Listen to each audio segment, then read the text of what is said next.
रांची जाने के क्रम में नेता प्रतिपक्ष झारखंड विधानसभा रांची के अमर बावरी एवं राज्यसभा सांसद आदित्य साहू भाजपा नेता वीरेंद्र मंडल के आवास में दोपहर में आज रुके और दोपहर का भोजन भी किया।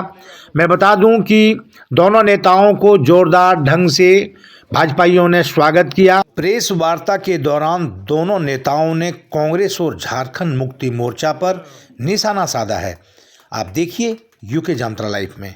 धन्यवाद। मुख्यमंत्री जो है जा नहीं रहे हैं, जवाब नहीं दे रहे हैं, क्या कहेंगे सर? नेता प्रतिपक्ष हैं और नहीं जाने के पीछे का कारण यही हो सकता है कि उनके पास जो प्रश्न ईडी ने खड़े किए हैं उनका कोई जवाब नहीं है। एक तो बड़ा विषय ये है।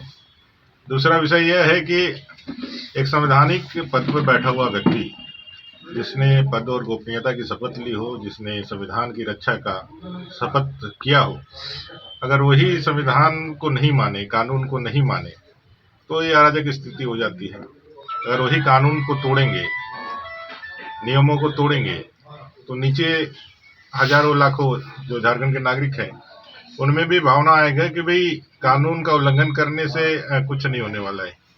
और मुझे लगता है कि संवैधानिक संकट एक तरह से इस राज्य के अंदर उनके कारण खड़ा हुआ है और जो परेशानियां का वो सामना कर रहे हैं वो परेशानी भी उनके द्वारा, राज्य की सरकार के द्वारा ही खड़ी की गई है। अच्छा ये है कि झारखंड के माथे पे जो कलंक लग रहा है, उस कलंक को आप यदि पाक साफ हैं तो सीधे जाकर के वहाँ आप जवाब दे दीजिए। और अगर आपको लगता है कि आपने कुछ गलत नहीं किया है और आपको जानबूझ करके परेशान करने का काम यदि संस्थाएं कर रही है तो आपके पास कोर्ट जाने का भी रास्ता है, लेकिन कोर्ट में भी आपको इस मामले में राहत नहीं मिला है।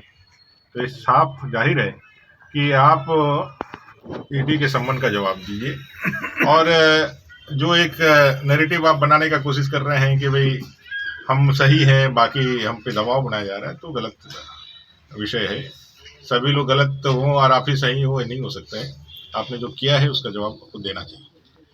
सर 22 तारीख को राम मंदिर के जो है प्राण प्रतिष्ठा हो रही है, कांग्रेस ने अपना दरकिनार कर लिया है। कांग्रेस का कहना है कि इसको भाजपा राजनीतिकरण कर रही है, जबकि ये कोर्ट के द्वारा जो है फैसला आया है, कोर्ट इसका श्रेय कोर्ट को जाता है, लेकिन भाजपा श्रेय लेने में जुटी हुई है। क्या कहेंगे? होइए वही जो राम रचि रखा। राम जी ने जो रचा है वो होगा वही, हम और आप निमित्त मात्र हैं।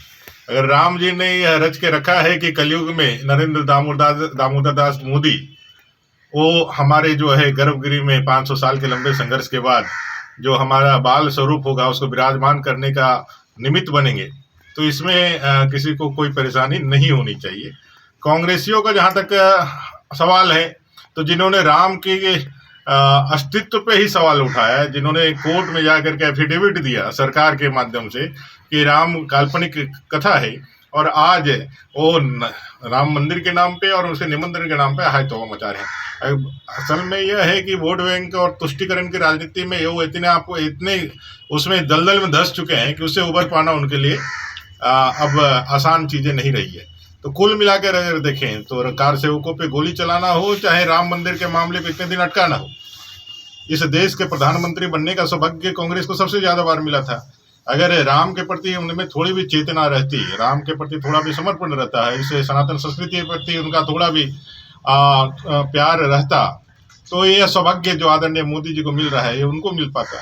मुझे लगता है कि वो बहुत दुर्भाग्य पूर्ण उनके जीवन का कालखंड है कि रामलला पूरे हर्षोल्लास के साथ सभी नागरिकों के मन के आनंद के परम उत्कर्ष के साथ विराजमान हो रहे हैं। 500 साल के लंबे संघर्ष के बाद आ रहे हैं।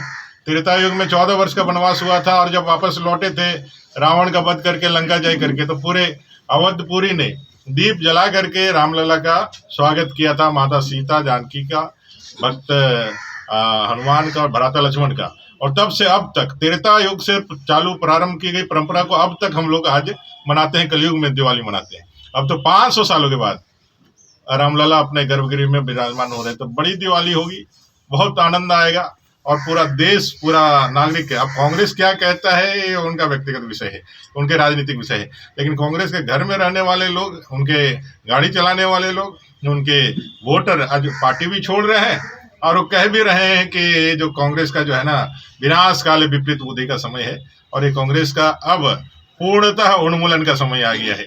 ये पूर्णतः उन्मूलन इसका हो जाएगा और राम राज्य की स्थापना के साथ संविधान में जो राम राज्य की परिकल्पना हमारे संविधान निर्माताओं ने की थी उसका जो है आज कर्तव्य रूप में उसको जो मोदी जी यथार्थ रूप में जनता के बीच ला करके क्रियान्वित कर रहे हैं वो राम राज्य भी आ जाएगा। चुनाव आने वाला है, इस पर कितना असर पड़ेगा? क्या ये लोकसभा चुनाव को देखते हुए इस तरह की तैयारी है? अगर है तो भाजपा क्या करेगी? लेकिन जिस प्रकार से कांग्रेस का चाल चरित्र चेहरा है, अब उसके झांसे में कोई लोग आने वाले नहीं हैं। और जहाँ तक झारखंड में उनका आगमन हो रहा है तो झारखंड में किसके समर्थन से इस राज्य में सरकार चल रही है? कांग्रेस के समर्थन से सरकार चल रही है। और जब जब कांग्रेस के समर्थन से इस राज्य में सरकार चली है, इस राज्य में अराजक माहौल पैदा होने का काम किया है। विकास के काम ठप पड़े हुए हैं, लॉ एंड ऑर्डर ध्वस्त हो चुका है, बेटी बहन की इज्जत आबरू बचाना मुश्किल हो गया है। चौतरफा गिरावट, जेल के अंदर में जा करके अपराधी वहाँ पर गोली चलाने का काम करें, लोगों की हत्या की जा रही है। समाचार पत्रों के संपादकों को यदि उसकी समाचार छापते हैं, जेल के समाचार छापते हैं, तो उनके ऊपर मुकदमा दायर किया जा रहा है, उनको जेल में डालने का षड्यंत्र किया जा रहा है। किस प्रकार की राजनीति कांग्रेस झारखंड में करना चाहती है?